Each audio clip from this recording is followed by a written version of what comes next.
안녕하세요, 여러분. 오늘도 이렇게 만나 뵙게 되어서 얼마나 반갑고 감사한지 모릅니다. 요즘 아침 저녁으로 제법 쌀쌀하죠? 이 계절이 오면 저는 꼭 생각나는 냄새가 하나 있어요. 된장찌개 끓는 냄새입니다. 창문 틈으로 그 냄새가 퍼져나오면 아무리 힘든 날도 괜히 마음이 좀 놓이지 않던가요? 배고파도 곧 먹을 수 있겠다는 안도감. 추워도 따뜻한 방이 기다린다는 그 느낌. 오늘 제가 들려드릴 이야기는 바로 그런 이야기입니다. 아무것도 남지 않은 자리에서 기적처럼 피어오른 온기의 이야기입니다. 잠깐, 오늘 이야기를 시작하기 전에 제가 여쭤보고 싶은 게 하나 있어요. 혹시 이런 생각 해보신 적 있으세요? 살 만큼 살았는데 내가 지금 잘 살고 있는 건지 모르겠다. 자식들한테 짐이 되는 건 아닌지. 이렇게 나이 들어가는 게 맞는 건지. 믿음 생활도 수십 년 했는데 왜 아직도 이렇게 마음 한구석이 허전하고 불안한지. 그런 마음 한 번쯤 드신 적 있으시죠? 부끄러운 게 아니에요. 당연한 거예요. 인생을 오래 살수록 많이 겪은 사람일수록 오히려 더 무겁고 더 외롭고 더 불안한 날이 있어요. 젊었을 때는 앞만 보고 달리면 됐는데 이제는 뒤도 돌아 보이고 앞도 보이고 그러다 보니 사방이 다 걱정이에요. 그런 여러분께 오늘 이야기를 드리고 싶었어요. 그런데 오늘 제가 전해드릴 이야기 끝까지 들으시면 깜짝 놀라실 거예요. 밀가루와 기름의 기적으로 알고 계신 분들이 많으신데요. 그 이야기 뒤에 또 하나의 이야기가 숨어 있거든요. 많은 분들이 모르고 지나치신 그 두 번째 기적이 사실은 더 깊고 더 울림이 큰 이야기랍니다. 오늘 그 이야기까지 다 들으시고 나면 여러분 마음에 뭔가 뜨거운 것 하나가 남으실 거라 믿어요. 자, 그럼 이제 함께 가보겠습니다. 먼 옛날, 지금으로부터 거의 3000년 전 이야기입니다. 이 이야기를 제대로 이해하려면 먼저 그 시대 배경을 조금 알아야 해요. 당시 이스라엘에는 아합이라는 왕이 있었어요. 성경에서 가장 악한 왕 중 하나로 기록된 사람이에요. 이 왕이 이세벨이라는 여인과 결혼을 했는데 이 이세벨이 바알이라는 우상을 이스라엘 전국에 퍼뜨렸어요. 하나님을 섬기는 선지자들을 잡아 죽이고 온 백성이 우상 앞에 절하게 만들었죠. 그 시절에 엘리야라는 선지자가 있었어요. 이 사람이 하나님의 명령을 받아 아합 왕 앞에 서서 이렇게 선포했어요. 내 말이 없으면 이 땅에 비도 이슬도 내리지 않을 것이다. 왕이 하나님을 버렸으니 하나님도 이 땅을 메마르게 하실 것이다. 그 말이 시가 됐어요. 그날부터 비가 멈췄어요. 하루, 한 달, 1년, 2년, 3년 가뭄이 계속됐어요. 그러자 아합 왕이 엘리야를 잡으러 사람을 보냈어요. 나라가 이 꼴이 된 게 다 저 선지자 때문이라고. 잡아서 죽이라고요. 엘리야는 도망 다녀야 했어요. 하나님의 말씀을 전하다가 죽을 위기에 몰린 거예요. 하나님은 처음에 엘리야를 그리 시냇가로 인도하셨어요. 거기서 까마귀들이 날마다 빵과 고기를 물어다 주었고 시냇물을 마실 수 있었어요. 그런데 가뭄이 심해지면서 시냇물도 말라버렸어요. 더 이상 거기 머물 수가 없었어요. 그때 하나님이 말씀하셨어요. 일어나 시돈에 속한 사르밧으로 가라. 내가 거기 한 과부에게 명령하여 너를 먹이게 하였다. 사르밧. 지금의 레바논 지역 해안가 근처에 있는 작은 마을이에요. 그런데 여기서 중요한 게 있어요. 사르밧은 이스라엘 땅이 아니에요. 이방 땅이에요. 게다가 그 지역은 바로 이세벨이 태어난 고향 땅과 가깝거든요. 하나님의 적들이 모여 사는 동네라고 해도 과언이 아닌 곳이에요. 그런데 하나님이 거기로 가라고 하셨어요. 왜였을까요? 이게 나중에 아주 중요한 의미를 갖게 돼요. 하나님은 이스라엘 백성만의 하나님이 아니라는 걸, 온 세상 모든 사람의 하나님이라는 걸 이 작은 이방 과부를 통해 보여주시려 하신 거예요. 엘리야는 순종했어요. 지치고 굶주린 몸을 이끌고 그 먼 길을 걸어갔어요. 가나안 땅 북쪽 지중해 해안가 근처에 사르밧이라는 작은 마을. 거기에 한 여인이 살고 있었습니다. 이 여인에게는 어린 아들 하나가 있었어요. 남편은 이미 세상을 떠났고 여인 혼자 그 아이를 키우고 있었죠. 호르몬이셨던 거예요. 그런데 그해 그 지역 전체에 무서운 가뭄이 들었어요. 비가 한 방울도 안 내렸어요. 논밭이 타들어가고 우물이 말라버렸어요. 시장에서는 밀가루 한 줌에 금덩이 값을 요구했고 사람들은 하루하루 굶어가고 있었습니다. 여인의 집도 마찬가지였어요. 집 안에 있는 건 딱 두 가지뿐이었어요. 항아리 바닥에 남은 밀가루 한 줌, 그리고 작은 병에 간신히 남아있는 기름 몇 방울. 그게 전부였어요. 이걸로 빵 하나를 구우면 그게 마지막이었어요. 그 빵을 다 먹고 나면 그 다음에는 죽음밖에 없었어요. 이 여인은 그걸 알고 있었어요. 알면서도 아들이 배고파 침몰대는 소리에 마음이 녹아 마지막 빵을 굽기 위해 나뭇가지를 줍고 있었어요. 여러분, 그 순간을 한번 상상해 보세요. 가을 햇살이 쨍하게 내리쬐는 마을 어귀, 먼지가 뽀얗게 날리는 바싹 마른 길. 여인은 허리를 굽혀 땅 위에 흩어진 나뭇가지들을 줍고 있어요. 손은 거칠어요. 손마디마다 고생의 흔적이 새겨져 있어요. 그 손으로 가지를 한 개, 두 개 주우면서 여인은 속으로 생각했겠죠. 이게 마지막이구나. 이 불을 피우면 마지막 빵을 굽고 아이랑 나랑 함께 먹고 그리고 우리는 그냥 눈을 감겠구나. 눈물도 이미 다 말라버린 사람의 얼굴이었을 거예요. 그런데 그때 낯선 사람이 다가왔어요. 수염이 덥수룩하고 눈빛은 살아있는 사람처럼 형형하지만 몸은 먼 길을 걸어온 것처럼 지쳐 보이는 노인이었어요. 엘리야라는 사람이었습니다. 엘리야가 여인에게 부탁했어요. 물 한 모금만 떠다 줄 수 있겠냐고요. 여인이 몸을 일으켜 발걸음을 옮기려는데 엘리야가 또 말을 했어요. 그냥 물만 말고 빵 한 조각도 부탁드릴 수 있겠냐고요. 여인이 멈춰섰어요. 그리고 솔직하게 말했어요. 빵이 없어요. 밀가루 한 줌과 기름 조금이 남아있긴 한데 지금 마지막 빵을 구우러 나뭇가지를 줍는 중이에요. 그거 먹고 우리 모자는 그냥 죽을 거예요. 이게 전부예요. 그 말이 얼마나 처절한가요? 거짓도 없고 과장도 없어요. 그냥 지금 내 현실이 이거라고 담담하게 말한 거예요. 그 담담함이 오히려 더 마음을 찌르죠. 그런데 엘리야가 이렇게 말했어요. 두려워하지 말고 일단 나를 위해 먼저 작은 빵 하나만 만들어 주시오. 그리고 그 다음에 당신과 아들을 위한 것을 만드세요. 이스라엘의 하나님께서 말씀하셨어. 이 땅에 비를 다시 내리시는 날까지 그 항아리에 밀가루가 닿지 않고 그 병의 기름이 마르지 않을 것이오. 이 말을 들은 여인의 마음이 어땠을까요? 기가 막혔겠죠. 황당했겠죠. 어이없다는 생각도 들었겠죠. 마지막 남은 거 달라고? 그게 말이 돼? 당신이 뭔데? 그런데 여인은 그 말을 들었어요. 왜 들었을까요? 저는 이게 정말 궁금했거든요. 논리적으로는 말이 안 되잖아요. 마지막 남은 식량을 낯선 사람한테 주라는 게요. 이성적으로 생각하면 절대 안 되는 일이에요. 그런데 저는 이렇게 생각해요. 여인은 이미 포기한 사람이었어요.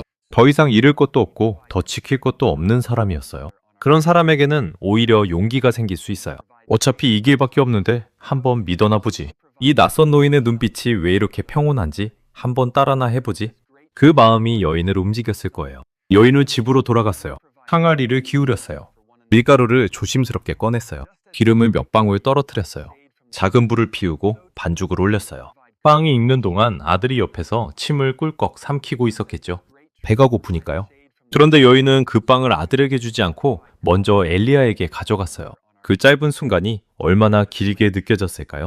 빵을 건네는 손이 얼마나 떨렸을까요? 그 다음이에요. 여러분, 여기서부터가 진짜예요. 여인이 다시 항아리를 들여다봤어요. 분명히 마지막을 다 꺼냈는데 뭔가 손에 잡혔어요. 다시 넣어놓은 것도 없는데 밀가루가 있었어요. 기름병을 흔들어 봤어요. 출렁였어요. 기름이 있었어요. 다음날도 있었어요. 그 다음날도 있었어요. 가뭄이 끝날 때까지 그 항아리의 밀가루는 다하지 않았어요. 그 병의 기름은 마르지 않았어요. 날마다 꺼내 쓰는데 날마다 채워졌어요.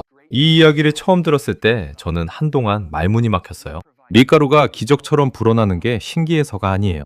그 여인의 마지막 선택이 저를 먹먹하게 만들었거든요. 아무것도 없는 사람이, 다 포기한 사람이, 죽음을 앞에 두고도 낯선 사람에게 마지막 남은 걸 내어준 그 마음. 그게 믿음이에요. 그게 진짜 믿음이에요. 논리가 다 갖춰졌을 때 믿는 건 믿음이 아니에요. 통장에 넉넉히 있을 때 헌금하는 건 쉬운 일이에요. 자식들이 다 잘 되고 몸도 건강하고 걱정이 없을 때 하나님 감사합니다 하는 건 사실 어렵지 않은 일이에요. 그런데 이 여인은 달랐어요. 아무것도 없을 때, 내일이 없을 때, 그때 손을 폈어요. 그게 기적을 불렀어요. 그런데 여러분, 오늘 이야기가 여기서 끝이 아니에요.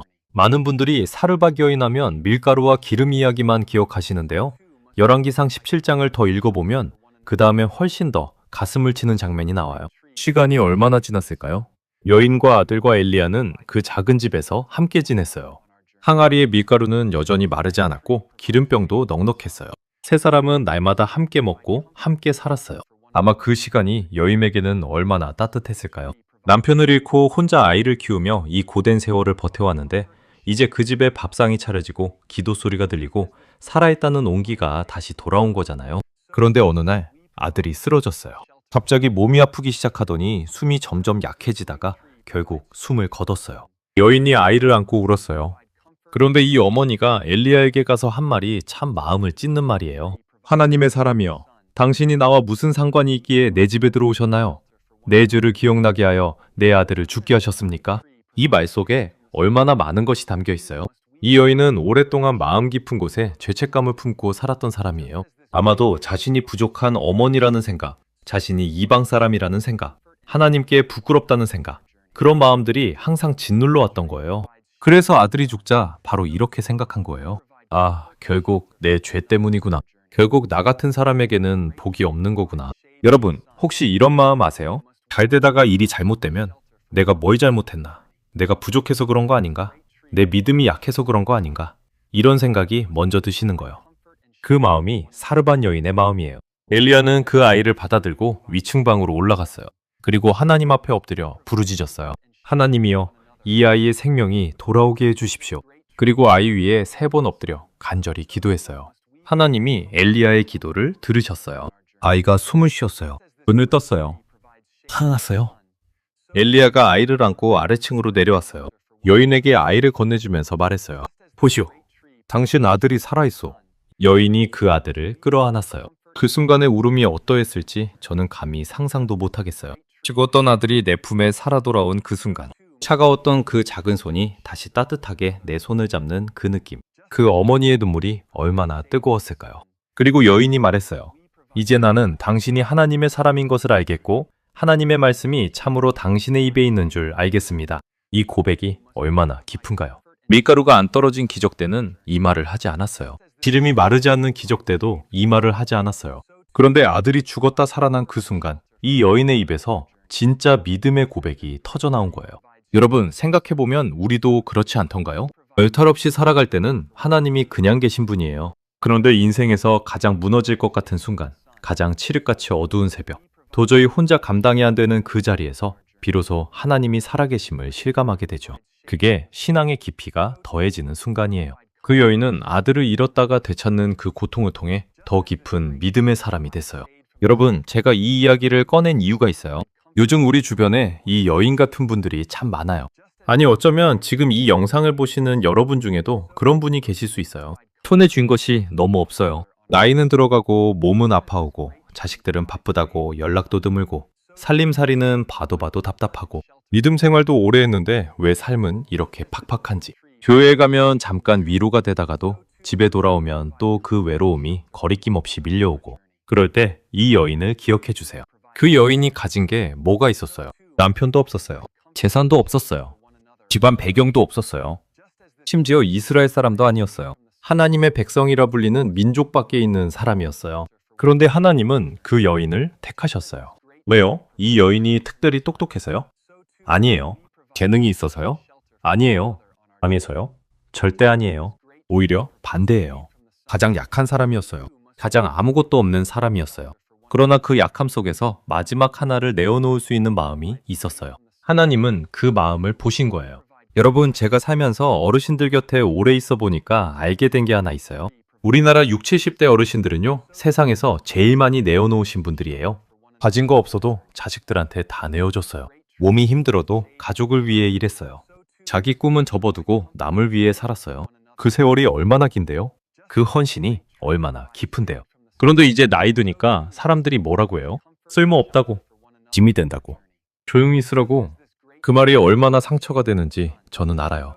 그런데 여러분, 하나님은 그렇게 보지 않으세요. 하나님 눈에 여러분은 아직도 그 사르반 여인처럼 귀한 사람이에요. 아직 마르지 않은 기름이 있는 사람이에요. 아직 쏟아지지 않은 밀가루가 남아있는 사람이에요. 그 항아리가 비어 보여도 하나님이 채우시는 이유는 딱 하나예요. 당신이 아직 이 세상에서 할 일이 남아있기 때문이에요. 자녀를 위한 기도가 남아있어요. 손자, 손녀를 위한 축복이 남아있어요. 옆집 이웃에게 건네야 할 따뜻한 말 한마디가 남아있어요. 아직 어루만져야 할 사람이 어딘가 기다리고 있어요. 하나님은 절대로 이유 없이 사람을 이 땅에 두지 않으세요. 그 여인이 마지막 빵을 내어놓은 것처럼 여러분도 지금 당장 거창한 게 없어도 괜찮아요. 오늘 아침 드린 기도, 그게 드림이에요. 지나가는 이웃에게 건넨 따뜻한 눈인사, 그게 나눔이에요. 아픈 몸 이끌고 교회 나가는 발걸음, 그게 헌신이에요. 하나님은 그 작은 것 하나하나를 다 보고 계세요. 놓치지 않으세요? 저는 이 이야기에서 또 하나 눈에 들어오는 게 있었어요. 엘리야라는 사람이요. 이 사람도 사실은 지쳐 있었거든요. 하나님의 선지자라고 하면 뭔가 늘 강하고 당당할 것 같잖아요. 그런데 이 사람도 도망 다니고 굶주리고 지쳐서 낯선 이방 마을까지 발걸음이 닿은 거예요. 이 사람 역시 그 순간만큼은 아무것도 없었어요. 준 것도 없고 줄 것도 없었어요. 오히려 받아야 하는 처지였어요. 그런데 그 엘리야가 그 여인에게 뭘 가져다 줬냐면요. 말 한마디를 가져다 줬어요. 두려워하지 말라고요. 그 말 한마디가 기적을 열었어요. 여러분, 지금 주변에 무너지기 직전인 사람이 혹시 있으신가요? 아무것도 못 해드려도 괜찮아요. 우리 엘리야처럼 이 말 한마디를 건네주세요. 괜찮을 거예요. 두려워하지 마세요. 그 말 한마디가 누군가의 마지막 버팀목이 될 수 있어요. 그리고 여러분 자신에게도 오늘 이 말을 해주세요. 두려워하지 말자. 내가 가진 게 작아도 괜찮아. 내 항아리가 바닥을 보여도 채우시는 분이 따로 계시니까. 제가 어릴 때 할머니가 이런 말씀을 하셨어요. 된장은 오래될수록 깊어진다고요. 갓 담근 된장은 짜금만 하고 향이 얕은데 세월을 먹을수록 그 맛이 깊어지고 풍성해진다고요. 사람도 마찬가지래요. 젊을 때는 팔팔하고 빠르지만 인생의 연륜이 쌓인 사람에게서 나오는 그 향기는 젊은 사람이 흉내낼 수 없다고요. 여러분이 바로 그런 분이에요. 수십 년을 살아오면서 쌓인 그 지혜, 울면서 기도했던 그 새벽들, 자식들 등 뒤에서 몰래 흘린 그 눈물들, 흔들리면서도 끝끝내 하나님 손 놓지 않은 그 믿음, 그게 된장처럼 깊어진 거예요. 그 깊이를 가진 분이 어떻게 쓸모없을 수 있겠어요. 오늘 말씀을 마무리하면서 한 가지만 부탁드리고 싶어요. 오늘 저녁에 혼자 조용히 앉아서 눈을 감고 이렇게 생각해 보세요. 내 인생에서 내가 내어준 것들, 내가 포기한 것들, 내가 묵묵히 견딘 것들, 그것들을 하나씩 천천히 떠올려 보세요. 그리고 이렇게 말씀해 보세요. 하나님, 제가 이 세월 동안 이만큼 살았습니다. 때로는 지치고, 때로는 넘어지고, 때로는 혼자인 것 같아 무서웠습니다. 그런데 그 긴 시간 동안 함께 계셨군요. 고맙습니다. 그 고백 하나가 메마른 항아리를 다시 채우는 시작이 될 수 있어요. 여러분, 사르밧 여인의 항아리는 한 번도 완전히 비지 않았어요. 가뭄이 끝날 때까지 날마다 꺼내 쓰는데도 날마다 채워졌어요. 그리고 죽었던 아들도 다시 살아났어요. 하나님이 채우시는 속도는 인간이 쓰는 속도를 언제나 이겨요.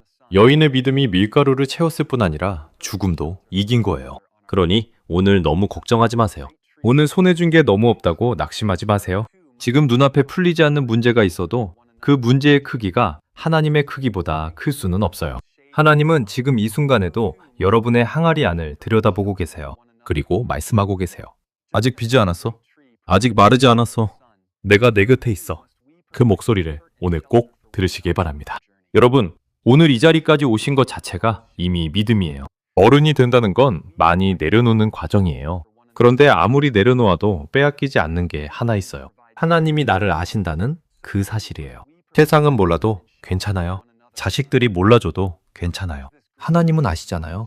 그 한 가지만 있어도 우리는 충분히 살 수 있어요. 오늘 하루도 정말 수고 많으셨습니다.